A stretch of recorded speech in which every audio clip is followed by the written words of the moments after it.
संकेतला अचानक वृद्धाश्रमामधून फोन आला की तुमच्या आईला काही दिवसांसाठी तुमच्या घरी घेऊन जा. तेव्हा संकेत खूप टेन्शनमध्ये आला. संकेतची बायकोसुद्धा त्याला रागात बडबड करू लागली. शेवटी दुसऱ्या दिवशी आई घरी आली, परंतु काही दिवसातच देवाचा असा चमत्कार झाला की संकेतला आणि त्याच्या बायकोला खूपच मोठा धक्का बसला. कारण आज संकेत ऑफिसमधून घरी आला त्या क्षणी त्याच्या मोबाईलची रिंग वाजली. संकेतने फोन उचलला तेव्हा दुसरीकडून आवाज आला, हॅलो, तुम्ही मधुराताईंचा मुलगा संकेत चौधरी बोलत आहात का? हो, बोला, मी संकेत बोलत आहे. मी सुख वृद्धाश्रमामधून बोलत आहे. सुख वृद्धाश्रमचे नाव ऐकताच संकेत लगेच म्हणाला, हो, बोला ना. काय झालं आहे? माझी आई ठीक आहे ना? तिला काय त्रास नाही ना? संकेत चिंतेच्या स्वरात बोलला. तेव्हा दुसरीकडून आवाज आला, हो, तुमची आई अगदी ठीक आहे, परंतु आम्हाला तुमच्याशी एक महत्त्वाचं बोलायचं आहे. खरं तर आम्हाला तुम्हाला सांगायचं आहे की आमच्या वृद्धाश्रमची जमीन सरकारने ॲक्वायर केली आहे. या बदल्यात आम्हाला शहरापासून 10 किलोमीटर दूर जागा दिली आहे, परंतु तिकडे वृद्धाश्रमचे काम अजूनपर्यंत पूर्ण झाले नाही. आम्हाला आशा आहे की 1 महिन्याच्या आतमध्ये हे काम पूर्ण होऊन जाईल, परंतु ही सगळी प्रोसेस करताना आम्ही हा प्रयत्न करत आहोत की वृद्धांना कोणताच त्रास होऊ नये. त्यामुळे तुम्हाला विनंती करतो की जर तुम्हाला शक्य असेल तर 1 महिन्यासाठी तुमच्या आईला तुमच्याजवळ ठेवा. जसे वृद्धाश्रमचे काम पूर्ण होईल आम्ही तुम्हाला सांगू. ठीक आहे, मी उद्या सकाळीच येतो आणि आईला घेऊन जातो, असे म्हणून संकेतने फोन ठेवून दिला आणि कोणत्या तरी विचारात बुडाला. तेव्हा त्याची पत्नी श्वेता बाहेर आली आणि संकेतला म्हणाली, कोणत्या विचारात बुडाला आहेस? कोणाचा फोन होता? तेव्हा संकेत म्हणाला, वृद्धाश्रममधून फोन होता. ते लोक बोलत होते की वृद्धाश्रम शहराच्या बाहेर स्थलांतरित केले जात आहे. त्यामुळे आपल्याला आईला काही दिवसांसाठी आपल्याजवळ ठेवावे लागेल. हे ऐकताच श्वेता चकित झाली आणि म्हणाली, काय? आणि तू हो म्हणालास? यावर संकेत म्हणाला, तर मग मी काय करणार होतो श्वेता? माझ्या आईला असाच त्रास होण्यासाठी सोडू का? तेव्हा श्वेता नाराज होत म्हणाली, घ्या आता, बसल्या बसल्या अजून एक अडचण. तेव्हा संकेत म्हणाला, श्वेता, अशा वेळी जेव्हा सगळ्यात जास्त माझी तिला गरज होती तेव्हा फक्त तुझ्या हट्टासाठी मी तिला वृद्धाश्रमामध्ये सोडले.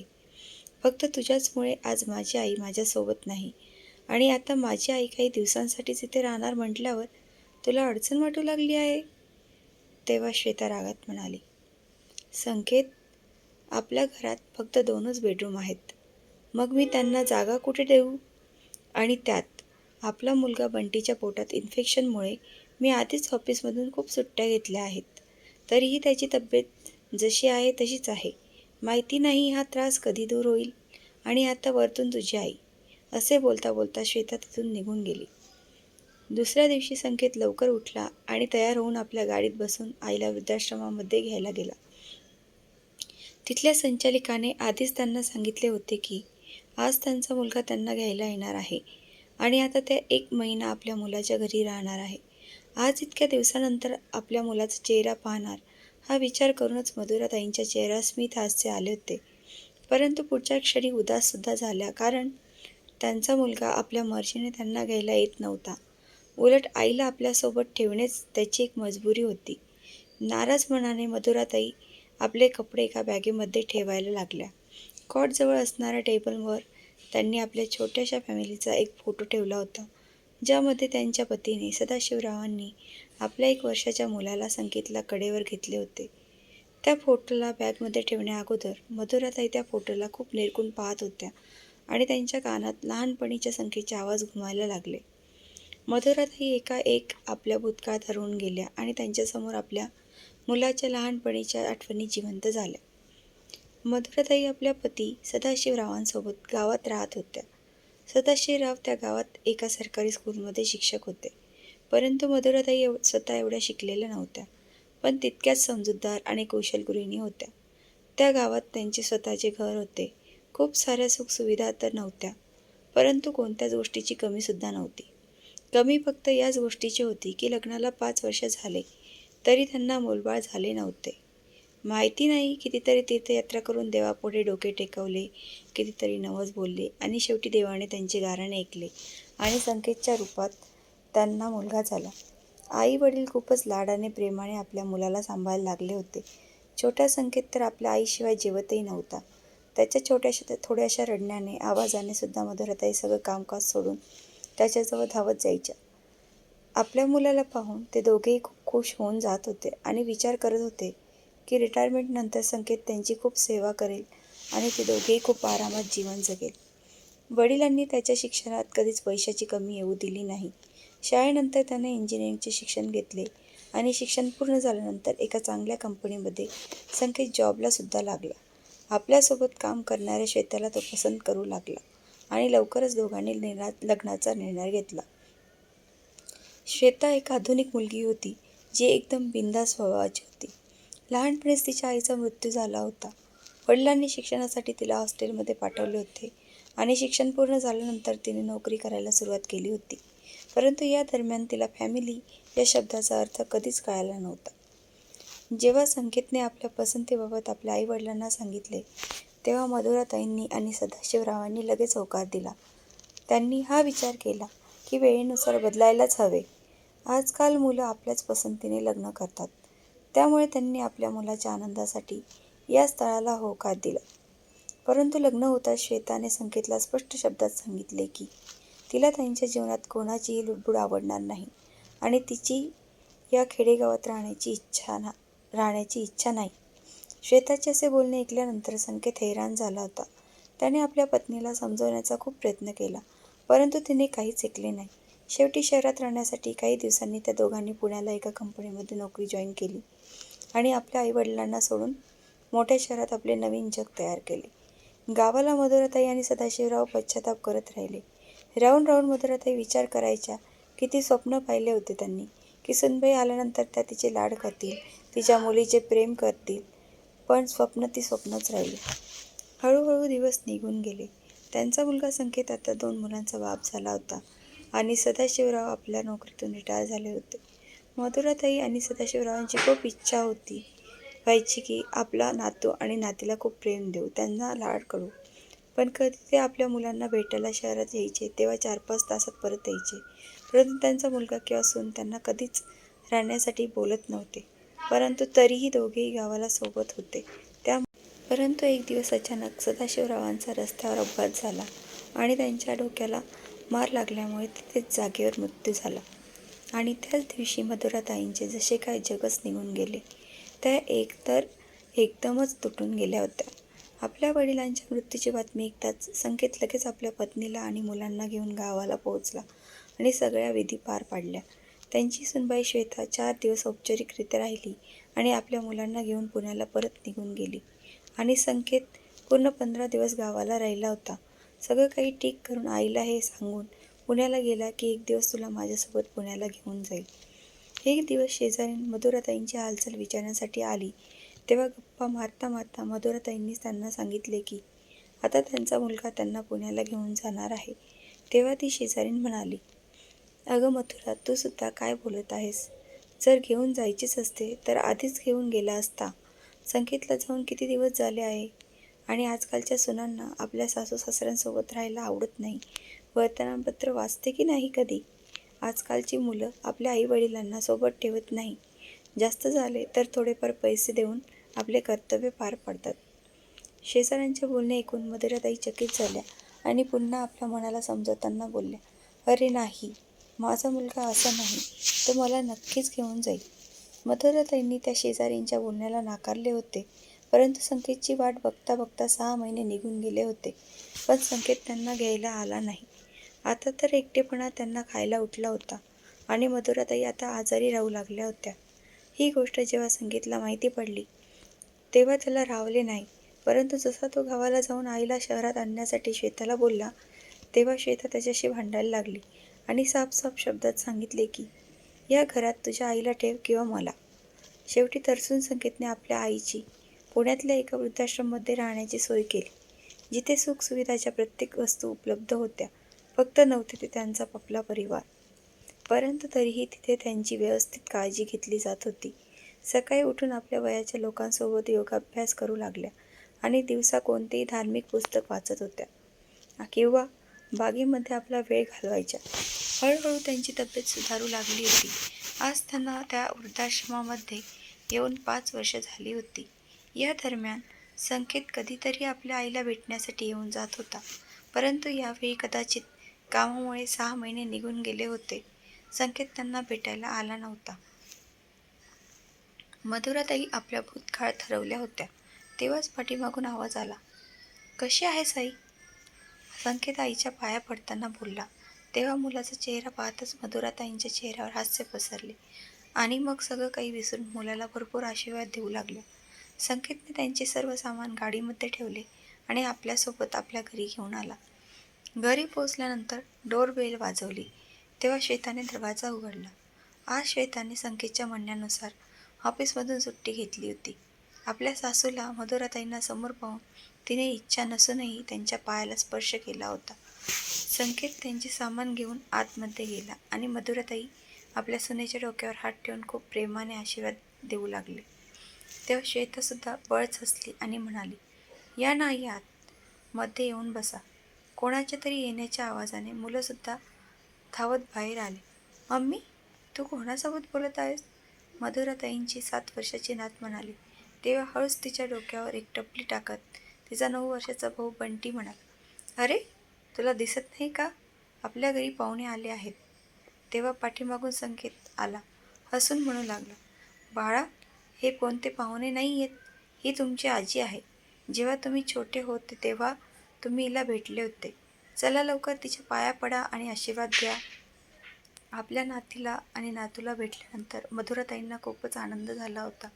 त्यांनी आपल्या नातवांना छातीशी कवटाळले आणि खूप प्रेम दिले आणि नाती तर आपल्या मांडीवर बसवले आणि त्यांच्यासोबत मधुराताई गप्पा मारू लागल्या.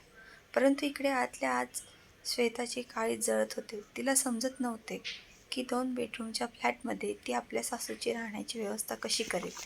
मनातल्या मनात तिला आपल्या पतीवर संकेतवर खूप राग येत होता की जर आईला वृद्धाश्रममधून घेऊन यायचेच होते तर त्यांना गावाला सोडून यायचे होते.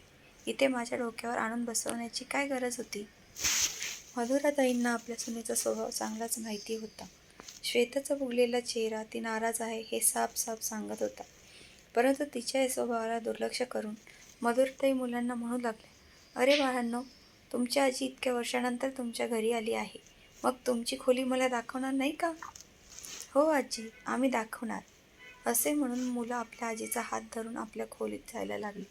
तेव्हा संकेत म्हणाला, "बाळांनो, आपल्या आजीचे सामानसुद्धा तुमच्या खोलीत राहू द्या. आजपासून तुमची आजी तुमच्याजवळ तुमच्या खोलीत झोपेल. तुम्हाला माहिती आहे का, तुमची आजी खूप चांगल्या चांगल्या गोष्टी सांगते. रात्री झोपण्याअगोदर तिच्याकडून गोष्टी नक्की ऐका." एवढे ऐकताच मुलं आनंदाने उड्या मारू लागली. खोलीमध्ये बसून कधी आपल्या आजीला आपली खेळणी दाखवत होते तर कधी त्यांच्यासोबत खेळण्याचा हट्ट करत होते. इकडे श्वेताने डायनिंग टेबलवर जेवण लावले. तेव्हा मधुराताई दोन्ही मुलांसोबत जेवणासाठी बसल्या. संकेतसुद्धा फ्रेश होऊन जेवायला आला. श्वेता किचनमध्ये सगळ्यांसाठी गरम गरम चपात्या करत होती. तेव्हा मधुराताई म्हणाल्या, "एक तर गोष्ट चांगली झाली बाळा. खूप दिवसांपासून मला सुद्धा मुलांसोबत वेळ घालवण्यासाठी खूप मन करत होतं. देवानेही माझी इच्छा पूर्ण केली. आता देवाने त्याच्याजवळ मला बोलवले तरी काहीच हरकत नाही." आईचे असे बोलणे ऐकल्यानंतर संकेतच्या डोळ्यात अश्रू जमा झाले होते. परंतु कसे तरी करून त्याने ते लपवले आणि जेवू लागला. सगळे लोक जेवण चांगले करत होते. परंतु बंटीने चतकोर चपाती खाल्ली आणि ताट पुढे सरकत म्हणाला, "मला एवढेच बास. मला आता भूक नाहीये." हे बघून मधुराताई म्हणाल्या, "अरे बाळा, तू तर काहीच जेवला नाहीस तर खेळण्यासाठी ताकद कुठून येईल?" तेव्हा संकेत म्हणाला, "आई, बंटीला पोटात इन्फेक्शन झाले आहे, ज्यामुळे त्याच्या पोटात नेहमीच दुखत असते आणि कधी कधी उलट्यासुद्धा होतात आणि म्हणून भूक लागत नाही." तेव्हा मधुराताई म्हणाल्या, "अरे, मग तू डॉक्टरला का नाही दाखवत?" संकेत म्हणाला, "दाखवले होते आई, पण औषधांचा काहीच असर झाला नाही." असे म्हणून संकेत चिंतित होऊन उठला. रात्रीच्या वेळी मधुराताईंची झोपण्याची व्यवस्था मुलांच्या खोलीत केली गेली. मुलं आजी आल्यानंतर खूपच खुश होते. झोपण्या अगोदर मधुराताईंनी त्यांना माखनचोर कृष्णाची गोष्ट खूपच छान सांगितली. दोघेही मुलं खूप मन लावून आजीची गोष्ट ऐकू लागली. मधुराताईंना येऊन अजून एक दिवससुद्धा झाला नव्हता की दोन्हीही मुलं त्यांच्यासोबत खूपच चांगल्या प्रकारे मिसळली होती. दुसऱ्या दिवशी सकाळी जेव्हा श्वेता उठली तेव्हा घड्याळात पाहिले तर सकाळचे 7 वाजले होते. ऑफिसला जाण्यासाठी आता उशीर होणार हा विचार करून पटकन उठली आणि आंघोळ करून आपल्या मुलांना 2 मिनिटात होणारी मॅगी बनवण्यासाठी किचनमध्ये धावत आली. परंतु जशी ती आपल्या खोलीच्या बाहेर आली ती हे बघून हैराण झाली की स्वयंपाकघरात तर खाण्याच्या पदार्थांनी सुगंध दरवळला होता. तिच्या सासूबाईंनी सकाळी सकाळी फ्लॉवर बटाट्याची भाजी आणि गरमागरम पराठे बनवले होते. हे सर्व बघून श्वेताने लाजेने मान खाली घातली, परंतु दुसऱ्याच क्षणी निर्मलताईंच्या प्रेमळ शब्दांनी तिची लज्जा दूर केली. अरे, उठली श्वेता बाळा, तू ऑफिससाठी तयार हो. मी सगळ्यांचे टिफिन तयार केले आहेत. चहा नाश्तासुद्धा तयार आहे. लवकर नाश्ता कर, नाहीतर ऑफिसला जाण्यासाठी उशीर होईल. तेव्हा श्वेता म्हणाली, हो आई, पण आधी मुलांना तयार करते.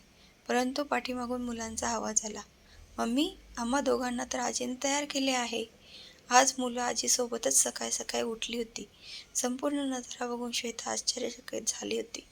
ऑफिसमध्ये लंच टाईम झाला तेव्हा श्वेताने आपला टिफिन खोलला, परंतु तिच्या टिफिनला पाहताच तिचे सहकारी हैराण झाले आणि म्हणाले, कमाल झाली श्वेता, आज तू नूडल्स किंवा सँडविचच्या व्यतिरिक्त पराठे आणि भाजी घेऊन आली आहेस आणि एवढा खमंग सुगंध येत आहे की खाण्याचे मन होत आहे. पण तुझ्या जीवनशैलीमध्ये इतके परिवर्तन आले तरी कसे?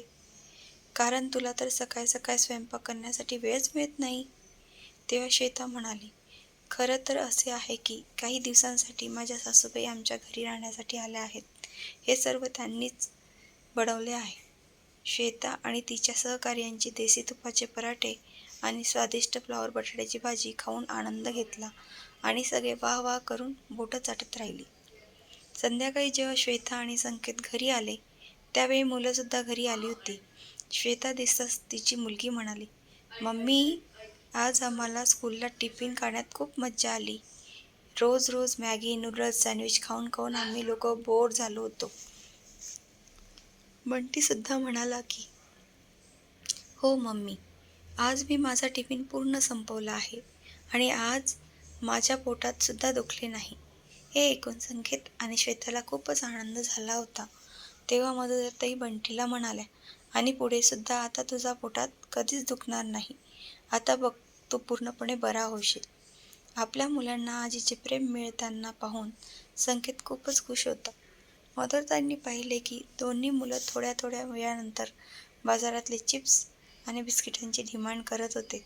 त्यामुळे मधुराताईंनी घरी मुलांसाठी शंकरपाळ्या, चिवडा, बटाट्याचे वेफर्स, शेव बनवून ठेवले. आजीने बनवलेले या स्नॅक्स पुढे आता मुलांना बाजारातले फूड बेकार लागायला लागले होते आणि सोबतच त्यांच्या तब्येतीसुद्धा सुधारल्या होत्या. इकडे सासूबाई आल्यामुळे श्वेताला जसे काही आपल्या मुलांची काहीच काळजी नव्हती. मुलं स्कूलवरून आल्यानंतर मधुराताई त्यांचा खूप छान सांभाळ करत होत्या. गरम गरम स्वयंपाक करून त्या त्यांना भरवायच्या. आता घरात रेडी टू ईट खाण्याचे पॅकेट्स येणे बंद झाले होते. सगळे लोक घरी गरमागरम आणि ताजे जेवण जेवू लागले होते. जी मुलं आधी स्कूलवरून येताच TV किंवा मोबाईलमध्ये व्यस्त राहत होती, ती मुलं आता आपल्या आजीसोबत वेळ घालवू लागली होती. सकाळच्या वेळेला तर स्कूलला जाण्यासाठी घाई व्हायची, परंतु संध्याकाळी दोन्हीही मुलं रोज आजीसोबत सोसायटीमध्ये असलेल्या मंदिरात जायला लागली. हैराण करणारी ही गोष्ट होती की त्यांना माहितीच नव्हते की त्यांच्या सोसायटीमध्ये एक मंदिर आहे. मंदिरात येऊन संध्याकाळी मंदिरात घेऊन जाण्यासाठी श्वेता आणि संकेत जवळ तर वेळच नव्हता. परंतु आजीच्या सानिध्यात दोन्ही मुलं चांगल्या चांगल्या गोष्टी आणि संस्कार शिकत होते. एका रात्री श्वेता पाणी पिण्यासाठी उठली तेव्हा मुलांच्या खोलीतून येणाऱ्या काही आवाजामुळे तिचे ध्यान तिकडे आकर्षित झाले. तिने डोकावून पाहिले तर मधुराताई खूप प्रेमाने दोघांनाही धार्मिक कथा सांगत होत्या. मुलं आजीजवळ झोपून खूप लक्षपूर्वक ऐकत होती. हे दृश्य पाहून श्वेता खूपच प्रभावित झाली होती. मधुराताई इतक्या शिकलेल्या नव्हत्या, परंतु मराठी भाषेची त्यांना चांगली माहिती होती आणि ही गोष्ट संकेतला माहिती होती. जेव्हा ही गोष्ट त्याने मुलांना सांगितली तेव्हा मुलं खूप खुश झाले होते, कारण श्वेता बाकीचे विषय त्यांना चांगल्या प्रकारे शिकवत होती, परंतु मराठी विषय शिकवू शकत नव्हते. दोन्हीही मुलं मराठीचा अभ्यास करताना आपल्या आजीजवळ येऊन बसायचे आणि आजीसुद्धा चांगल्या प्रकारे त्या दोघांनाही समजावून सांगायची. आणि ज्या घरात पहिला पसारच पसारा दिसायचा, आता मधुराताई आल्यानंतर ते घर स्वच्छ आणि व्यवस्थित दिसायला लागले होते. घरातली एक एक गोष्ट खूप छान प्रकारे जिथल्या ते ठेवली होती. घरात येताच श्वेता आणि संकेतला खूप फ्रेश वाटायचे. श्वेता तर त्यांच्यावर खूपच प्रभावित झाली होती. आपल्या सासूबद्दल तिच्या मनात आपलेपणा आणि प्रेम निर्माण होऊ लागले होते. संध्याकाळी ऑफिसवरून आल्यानंतर श्वेता सगळ्यांना चहा बनवायची आणि सगळे लोक एकत्र बसून गरमागरम चहाचा आनंद घ्यायचे. संपूर्ण दिवस काम करून करून सासू थकून जात असेल ना, असा विचार करून रात्रीचे जेवण आता श्वेता बनवायला लागली होती आणि खूप प्रेमाने आपल्या सासूला बसवून जेवण वाढायची. मधुराताईंना आपल्या मुलाच्या घरी येऊन आता 1 महिना होत आला होता. तेव्हाच एक दिवस वृद्धाश्रमामधून संकेतला फोन आला की, मिस्टर संकेत चौधरी, नवीन वृद्धाश्रम तयार झाले आहे. आता तुम्ही तुमच्या आईला इथे सोडून जाऊ शकता. मी मोबाईलवर त्यांचा पत्ता पाठवते. हे ऐकताच संकेत चकित झाला.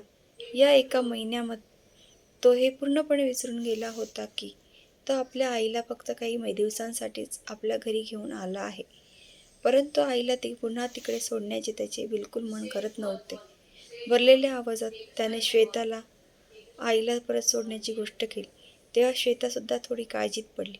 मग म्हणाले, आईला सुद्धा इथून जाण्याची इच्छा आहे का? तेव्हा संकेत म्हणाला, नाही, तिने तर असे काहीच म्हटले नाही. पण ती या घरात आल्यामुळे तुला त्रास होत असेल, त्यामुळे मी विचार केला की उद्या सकाळी तिला मी तिकडे सोडून येतो. संकेतचे असे बोलणे ऐकून श्वेता भरल्या डोळ्यांनी संकेतकडे पाहायला लागली. परंतु संकेत काही बोलला नाही. शांतपणे झोपून गेला. परंतु श्वेताची झोप उडाली होती. कितीतरी वेळ ती काहीतरी विचार करत बसली.